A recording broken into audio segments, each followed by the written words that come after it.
And welcome back to Coaching with the Bible. This is episode 97. Portion of the week is Matot, the second to last in the fourth book, known as Numbers. Our topic this week is keeping your word. So this is season 2, episode 43. Next week we'll be completing the book of Numbers, as will the rest of the world as well be completing the book of Numbers as you finally catch up with us and complete the book with us. Our topic this week is keeping your word. I'm a big fan of words. I'd like to read something that's well written. I like to hear a presentation that's well presented, both in terms of the content, but also in the manner in which it's delivered and the words that are used to explain whatever it is that's being explained. So I'm not a wordsmith. I don't sit there and, try to figure out which is the best word every single time.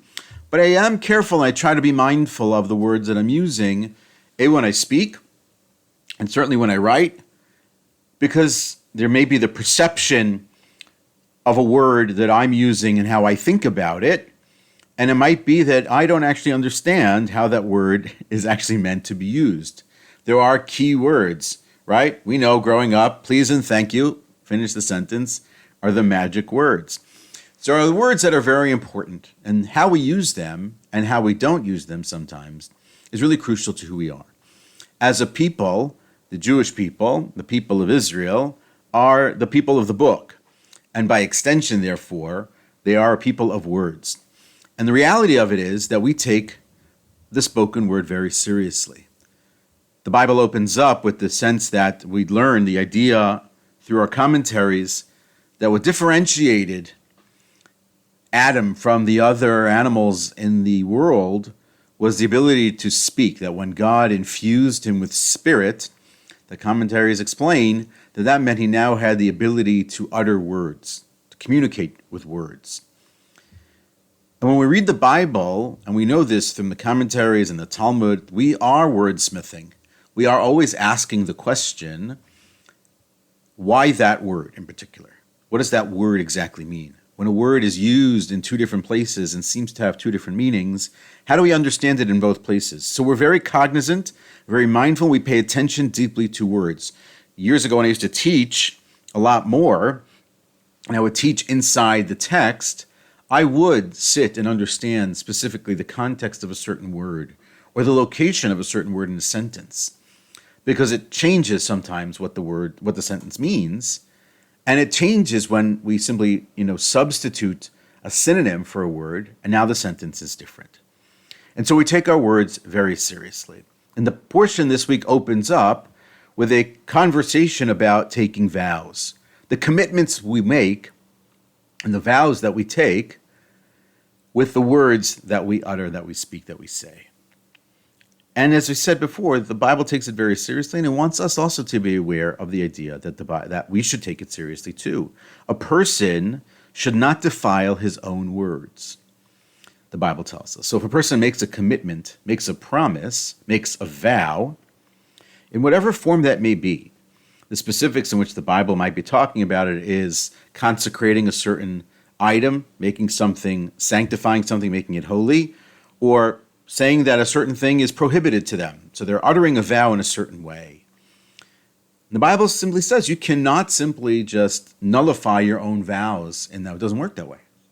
You can nullify for other people. But if you want to nullify your own vow, there's a process for that, because it shouldn't be that we take our words lightly. So much so that we obviously know that on the day of repentance, the opening moments of Yom Kippur, we say the famous prayer known as Kol Nidre. The opening moments of the holiest day of the year are about the vows that we take and beseeching God to allow us to not be taken at our word for the things that we actually promised and said over the course of the past year. That's how significant it is. When we pray, so we're obviously praying with words. Our sages composed all the prayers very carefully, choosing terminology that we are to utter on each and every day in each and every prayer. And so we take words very seriously.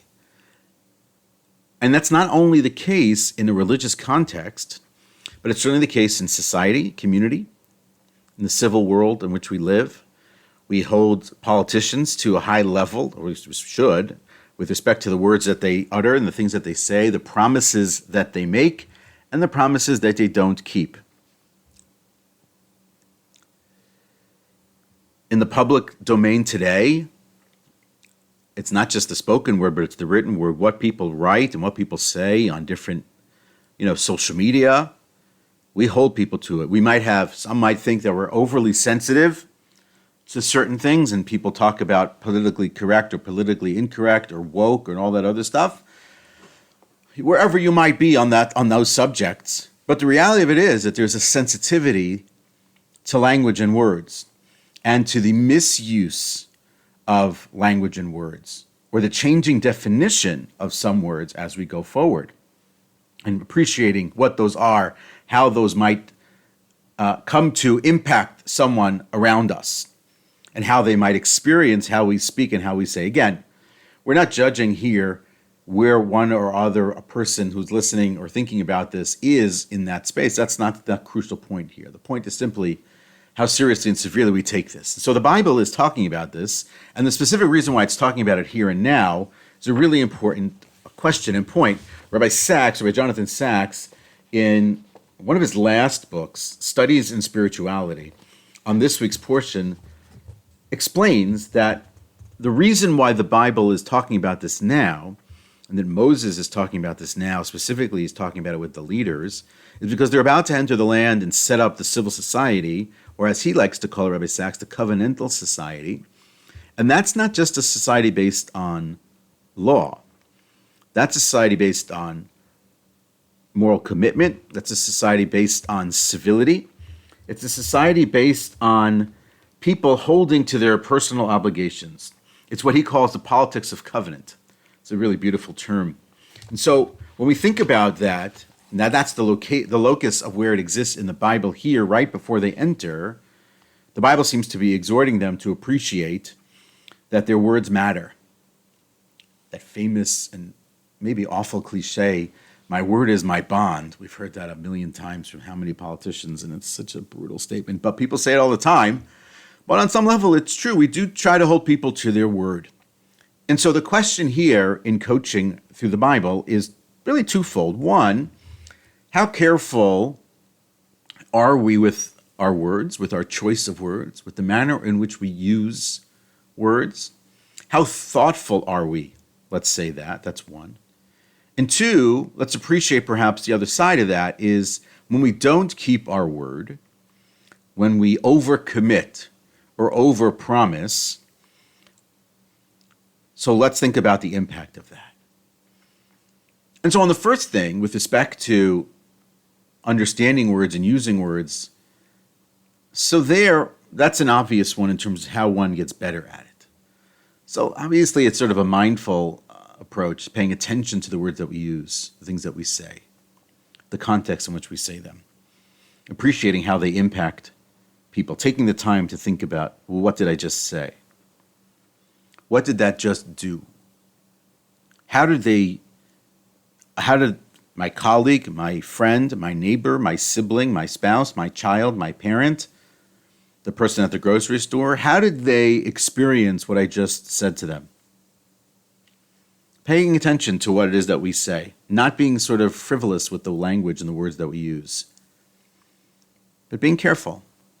Sometimes not saying something, but when we do utter words, when we do speak, how we speak, what we speak, how we say. Now, freedom of speech is not part of the conversation here. Obviously, freedom of speech is an important value and a very important right. But here is, at the same time that we may have the freedom to say the things that we want to say, we should also have the approach that we have to be mindful of the things that we want to say and what that impact might be. I remember years ago when I was still in rabbinical school and I was, learning about public speaking and how to speak in public and what to say and how to say it, I happened to have a meeting with Rabbi Dr. Norman Lamb, who was at the time the president of Yeshiva University where I was studying, and he's a relative of our families, a cousin.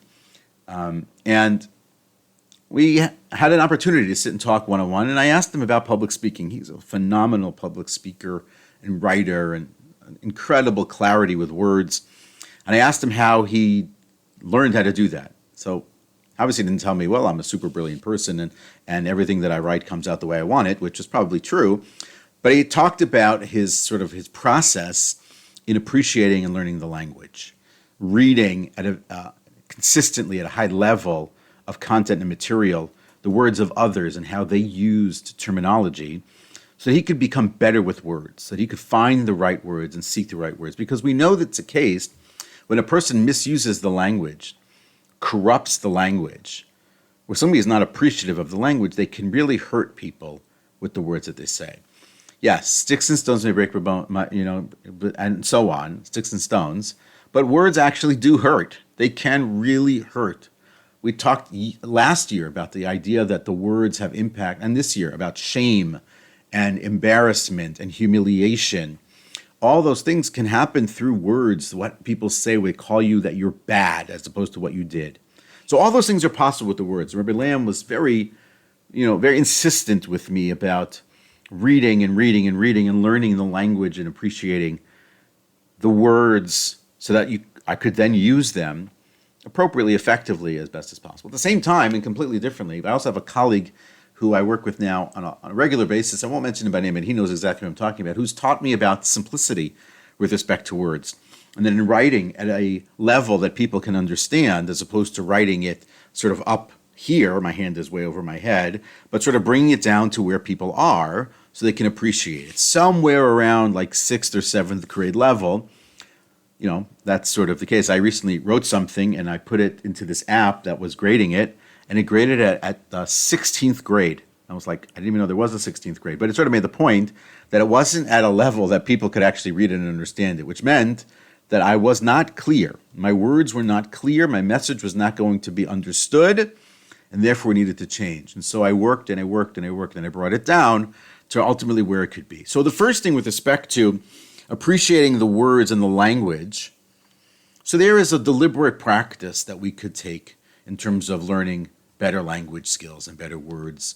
We've had vocabulary in school, and as much as we might have hated learning words by heart or practicing writing them in sentences or spelling tests so that we could actually write the words properly, now we have spell check, can appreciate the value that it actually brought.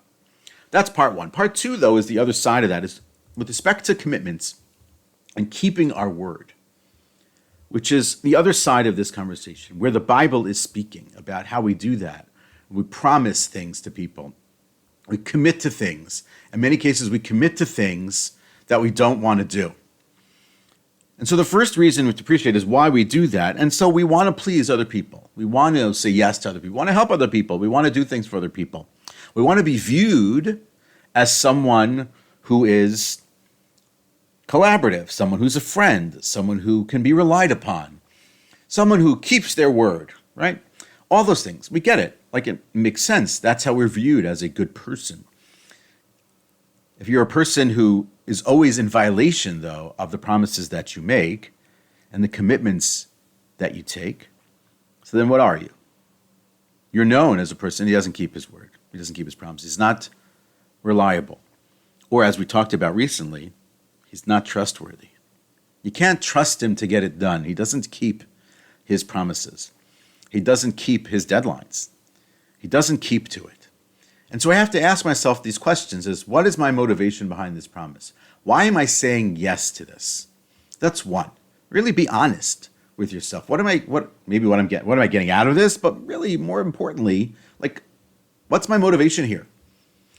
Two, am I being realistic with the promises that I'm making or the commitments that I'm trying to take upon myself? Because if they're not realistic, or if I can't possibly keep them, then I'm simply putting myself in a position where I'm going to not succeed, where I'm going to fail, and then I'm probably going to disappoint other people, but certainly going to be disappointing myself.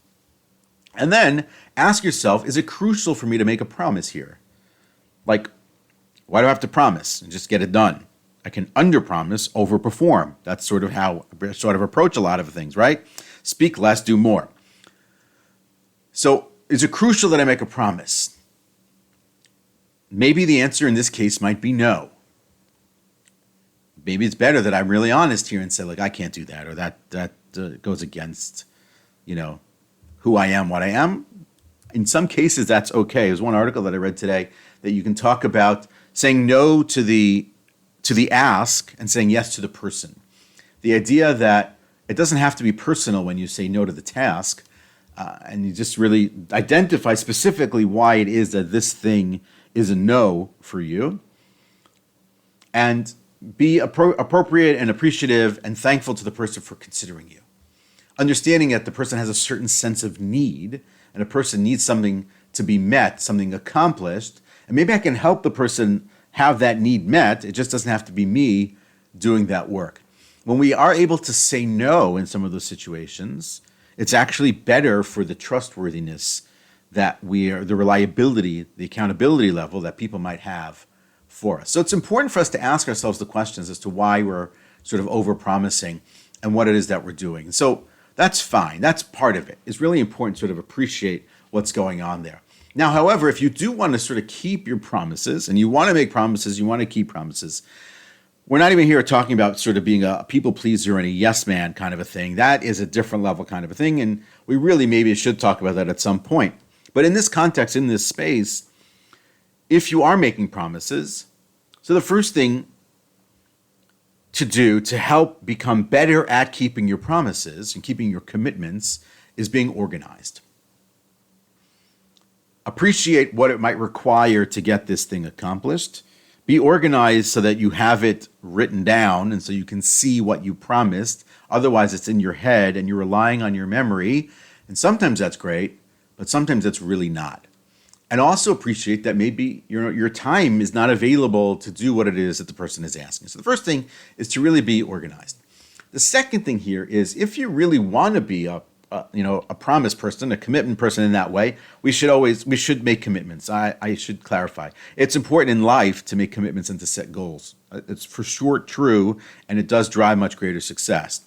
But if we're struggling with it and we want to become better at it, how do we do that? So the first thing, as I said, is to be organized. The second thing is you have to be really motivated to want to do these kinds of things. Like if you're committing to something, then you have to go and do it. So you have to either, have the motivation or gin up the motivation to sort of get yourself to that place. The third thing here is, again, going back to the others, don't overpromise, because when you overpromise, you underperform.